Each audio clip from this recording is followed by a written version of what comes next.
কেমন আছেন সবাই? আশা করি যে যেখানে আছেন অবশ্যই মনের ভেতর থেকে সুস্থ আছেন। আমিও অনেক ভালো আছি। তো আপনাদের সাথে ছোট্ট একটি গল্প শেয়ার করব। গল্পটার নাম হচ্ছে কি জানি না, তবে অনেকদিন আগে পড়েছিলাম। আহ, একটা বালক একটা আহ, মানে লোকের কাছে গিয়েছিল যে আমি জীবনে সাকসেস হতে চাই, আমাকে কি করতে হবে।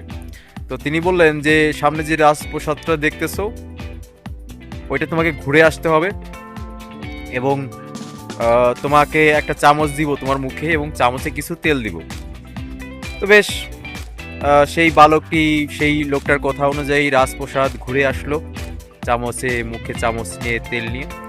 কিন্তু ঘুরে আসার পর দেখলো যে ঘুরে আসার পরে সেই লোকটি বলল যে তোমার চামচে তো তেল ছিল, তেল গেল কোথায়? তো লোকটা বললো যে তুমি তো তাহলে তো ব্যর্থ ব্যর্থ হয়ে গেছো।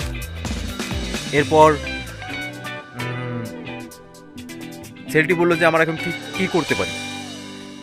তিনি আবার বললেন যে চামচ থেকে যেন তেল না পড়ে, সেইভাবে আবার আহ, সেই ছেলেটি চামচে করে তেল মুখে চামচ নিয়ে চামচে তেল নিলেন, এবং তারপর পুরো রাজপ্রাসাদটা ঘুরে আসলেন, এবং ঘুরে আসলো সেই বালকটি। এরপর সেই বালকটি আবার সেই লোকটার কাছে গিয়ে জিজ্ঞেস করলো, এখন তো আমার চামচ থেকে তেল এক ফোঁটাও পড়েনি, এখন কি আমি সফল হয়েছি? তো বললো, বাহ, বেশ করেছো।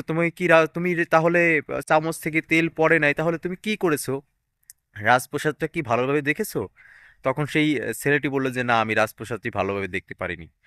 তো আমাদের জীবনের শিক্ষাটা এটা যে আমরা সব কিছুই দেখবো, কিন্তু আমাদের জীবন থেকে যেন জীবনে যেন চামচ থাকে কিন্তু তেল যেন না পড়ে যায়। ধন্যবাদ সবাইকে, ভালো থাকবেন।